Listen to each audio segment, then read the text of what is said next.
Good morning from an absolutely beautiful day here in Cabarete in the Dominican Republic. We've been here for a few days now and we wanted to show you a little bit of our routine as digital nomads. We want to bring you along with us as we go through our day, working a little bit, doing some shopping, hanging out by the pool, just your sort of typical day in paradise. We're on the outside of Cabarete, so there's like the town with a really long beach, and then just around the corner is where we're at. It's still walkable, about 15 minutes to get to the nearest supermarket and 20 minutes to get to Cabarete Beach, which is where they have the different restaurants and really like the lively sector. We're gonna be here for a few more days, but we are going to be moving to that lively sector. We have been spending every day since being in Cabarete working and fell into a little routine, which is why we wanted to shoot this video today before we go to the other side and our routine completely changes. But first things first, we need to take down our makeshift laundry lines because this unit, although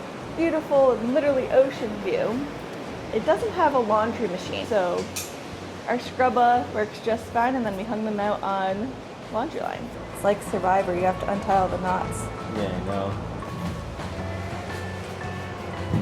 Good as new. The space that we've been working at is actually the dining / kitchen table area, and this is where we've been working while we've been here. So a natural question you may have after us kind of showing our digital nomad life here in Cabarete is, how are we doing this? What are our jobs? In addition to our YouTube earnings, where we make anywhere from like $200 to $500 a month off of those, we are now working with training AI. And we do that through two different companies. The first is Data Annotation and the second is Outlier. They allow you to work whenever, so you can log on. You don't have set hours. You can work anywhere in the world. You just need to let them know where you're going to be and for how long, so they don't flag your IP as being, I guess, in a random country. Yeah, I would say hypothetically you can work anywhere. I'm not sure if their platform is available in every country. True, but at least in the countries that we're obviously in now and that we have coming up, because we already got a couple more approved, we can work in them. It's really similar to gig work. So if you consider an Uber driver, they flip their app on and they go pick up as many people as they want for as long as they want at a certain time during the day. This is really similar to that. Just your laptop is your vehicle. The last thing that we'll say about data annotation before we log in and actually start working is what training AI means, because it sounds a lot more intimidating than it is. But essentially, there's a couple of different projects and platforms that we work with that we're not allowed to say the actual names of the clients that we work with. But if you are familiar with AI, you probably know which ones that we're helping train. But basically, we ask chatbots questions, get answers back, and we rate them or make corrections if they have spelling errors or aren't answering the questions completely correctly. So we fact check, spell check, grammar check, vibe check, just to make sure that they're not sounding completely robotic. But honestly, it's a lot of asking chatbot questions, reading it back, and then using a rubric to grade their responses. We're gonna probably make a video if there's enough interest, so if you're wanting to learn more about this, leave a comment down below and maybe we'll do a whole separate video. But in an effort not to bore you, we're gonna get to work now to bore ourselves.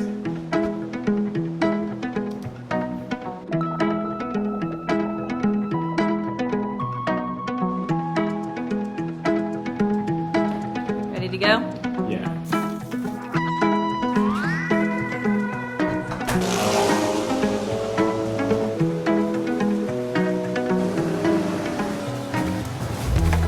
We are heading to the back of the complex now. The front is the entrance and where we go in and out of the stairs and in and out of our apartment. But we walk down this pathway to the back. There is 24-hour security, which is really nice. Once you get through this part, it's a bit of a wind tunnel because of the wind coming off the ocean. Cabarete is known as a very windy place, which is one of the reasons it's so great for kite surfing. To get to the path to the beach, you have to walk past the pool that we've been enjoying a lot. Let's be honest, we'll probably end up in today because that's pretty routine for our digital nomad days. Our working days always end up in the pool. There's no one in it right now, which is surprising. Usually it's pretty full, but that's the path. As we mentioned a little bit earlier, we're only staying in this part of Cabarete for about another week before we move into the main area of Cabarete. There just wasn't anything available in our budget at that time, but in a week there is, so that's when we're moving there. But currently we're staying at the Victorian luxury condos. Condos, I think. We'll put the name right here. It's really nice. It's just a little bit out of town, but in the Dominican Republic, there is an app, kind of like Uber Eats, but I don't think that exists here, that you can order food and items from the grocery store to your condos in the pool. That's what we heard a lot of people do in this area. But all that to say is that you don't have to do this 15-minute walk. There are options to get groceries and stuff delivered to you as you or even taking an Uber. Yeah, I guess you could also take an Uber, but we like long walks on the beach. We found this part of the beach to be pretty empty. Outside of people staying in the condos and things on this end, there's really not too much foot traffic, so it's really nice. It's private, secluded. We've also found not a lot of vendors coming up to you if you're not into that sort of thing. Yeah, so it is really nice. It's relaxing. We've seen people bring down chairs and sit out on the beach, lay out, and enjoy the really nice soft sand that's down here.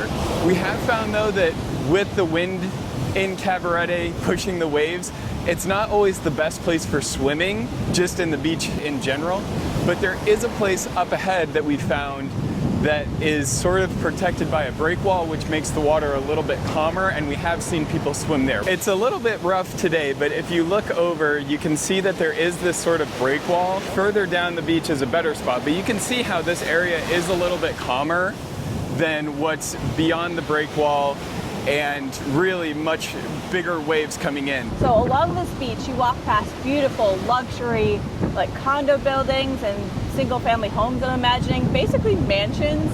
You can see some all down that way. But then you also come across ones that are abandoned like this. Must have been spectacular in its heyday. But just out of curiosity, Mike and I were like, oh, how much would an abandoned one like that cost if you, say, wanted to move down here and buy it? It's still $1 million to buy that. I mean, that one says 760,000 USD. Yeah, you can see it up in the corner. But I mean, I guess you're paying for the view, and there's probably a good structure there to build off of. But even something like that is still worth $750,000 in this area just because of how desirable it is. But that could make for a really cool home one day. For someone, not us. We probably are not going to be able to afford that. You can see that somebody bought a house and is fixing it up. That one's gonna be really cool. I'm sure you've noticed by now that we are carrying a backpack with us. When we get the groceries, we do have to carry them back. So we found that these packable backpacks work really well. The staff there is great. They bag everything up really nice. You get plastic bags, which is what we end up using for garbage bags. And it seems like most of the other people in our kind of condo residence do that as well. But getting them from down there back to the resort is a little bit challenging, so the backpacks make it easier. It's a workout. I don't know if you can tell because the camera does not have the best zoom, but there's somebody up in that coconut tree. Looks like chopping them down. Oh yeah.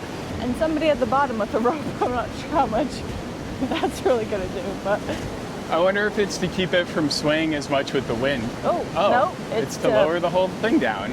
Yeah, lower the coconuts. That's pretty cool. That's a professional right there. Hola. Hola. That was pretty amazing. Hey, allá. Gracias. Thank you so much. Gracias. No hay problema. So as we were about to head up off of the beach towards Janet, the two guys who had been cutting down the coconuts kind of hollered at us to come back, so we had gone down. I think they must have seen us filming, and they offered us coconuts. So they were kind enough to cut them open, and we would be able to drink the coconut water out, which is really cool. We've had questions from different people about how safe the Dominican Republic is.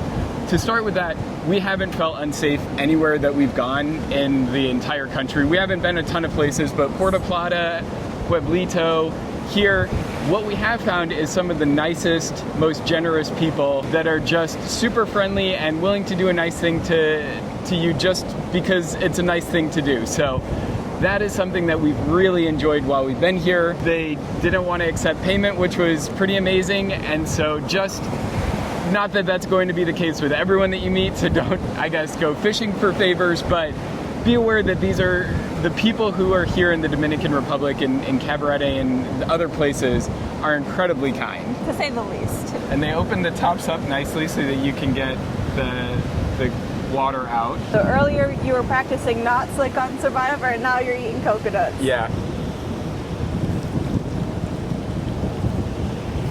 Is it good? I like it. I like coconut water, coconut milk. Coconuts are really good, so I'm gonna finish this real quick. I'm not sure how big a fan Heather is, so I may end up drinking hers as well. It's definitely fresh. Yeah, I'm probably not a fan, but it's the thought that counts.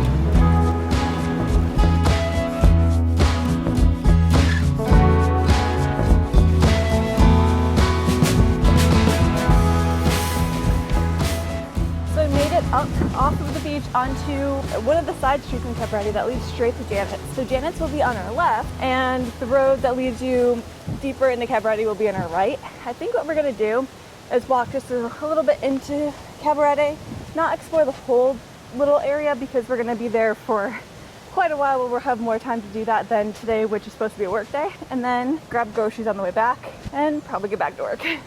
Well, maybe have lunch and then hit the pool and then go back to work. Okay, I like that better. After you get past some of the condos, when you first walk in, it starts to become all of these little boutique-y, cute little shops and restaurants.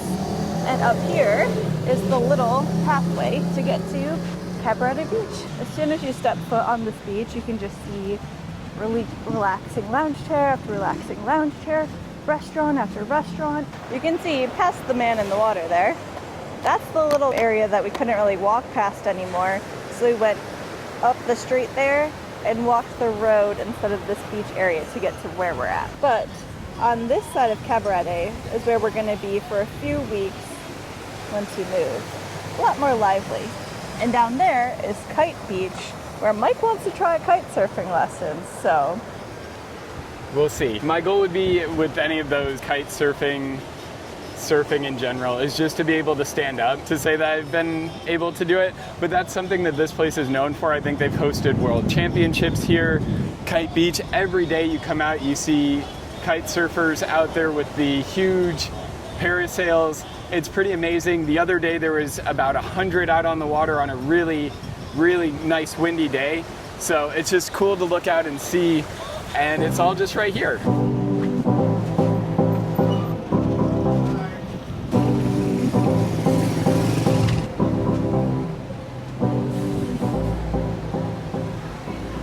Janet's has a pretty big selection of a lot of food, not so much frozen food, but a lot of fresh produce and a lot of like packaged food and drinks. So we just come up here and definitely load up on Gatorades. Find ourselves drinking a lot of that. I think we're okay on lettuce and tomatoes, right? They're still good? Yeah, sounds good. Put it in the cart. We find out our grocery bills at Janet's are about half to 3/4 of the cost of what they are back home. Maybe half to a third. Yeah, you're right. It depends on what you're getting. If you're getting more like the local produce speed bump, yeah, it's obviously significantly cheaper. Like eggs, super cheap down here, cheese, lettuce, tomatoes, all the produce is really inexpensive. But if you're like us and you reach for familiar snacks like pretzels and U.S. candy, branded items. Yeah, it can get up there. Like it's not speed bump. Yeah, we tripped over these on the first time walking down, which is why we're putting out the speed bumps. But it can obviously get expensive. So our total bill was $40, and I don't think that's pretty bad. I mean, in the U.S. it would easily be 60 to 70 of everything that we spent. I wanna grow up and roll with you. I wanna do all the things I thought I'd never do. I wanna find home out on the run. I wanna belong to someone, and that someone is you. That someone is you.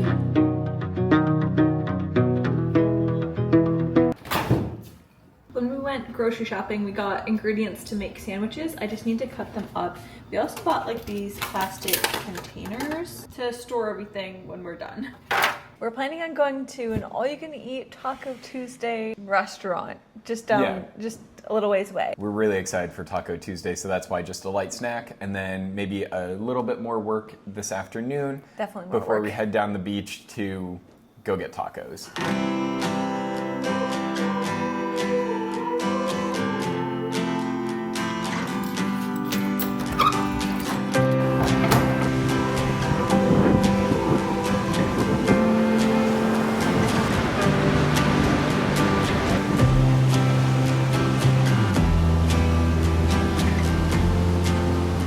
We've made it to Martinis, just about a 7-minute walk down the beach. Yeah, about 5, 10 minutes. Just careful through here. Spiky rocks. We came here to eat the other day and walk the beach, which is really something nice about the Dominican Republic, that all the beaches are public access, so you can really just walk to all the restaurants or get to the places via the beach. But we are here for Taco Tuesday. Very Good?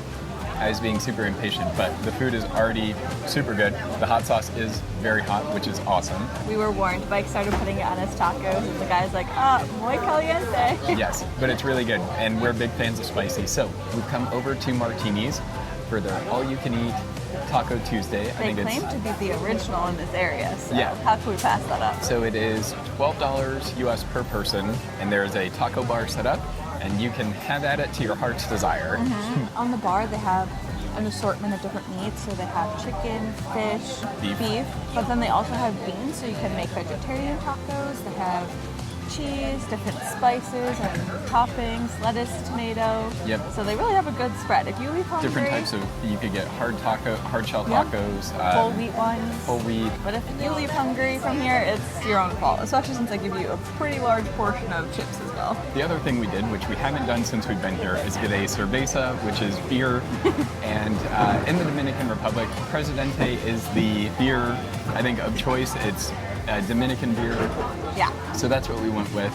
We're not huge beer or alcohol drinkers, but on Taco Tuesday, I feel like you kind of have to have either a cerveza or a margarita. That is good. It's light, it's crisp, it tastes really good. I'm not a really big beer drinker, and I like that, so that's really saying something. But I like light beers, not the really heavy one, but that tastes refreshing. That'd be perfect on the hot days like we were experiencing earlier. It's a little bit cooler in the evening now that the sun's starting to set, but that still hits the spot. The thing that comes to mind, and I don't know if I'll get in trouble saying it, is Corona. It has that similar flavor profile, which is really good. It's, like Heather said, light, refreshing, perfect for Taco Tuesday.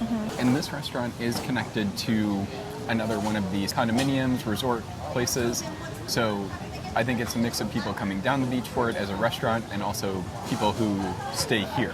It's really nice, like even as you finish your tacos, you can sit back and relax and enjoy the atmosphere. Definitely more of a tourist spot. Like everyone here is speaking English and the prices are in USD, so it's a little bit more expensive than where you can find in some other places, but it's just around the corner from us, so we figured the convenience was worth it, at least for tonight, and the food has been really good. It's a nice spot. If you were to pay for something like this in like the US on a resort or something the equivalent of this, it would easily be double. So like for a beer, tacos, and it can't Drinks be 12 and stuff. bucks. Yeah, and if you're closer to where we are at the Victorian Luxury Resort condo, I'll have to don't know double it. check the name.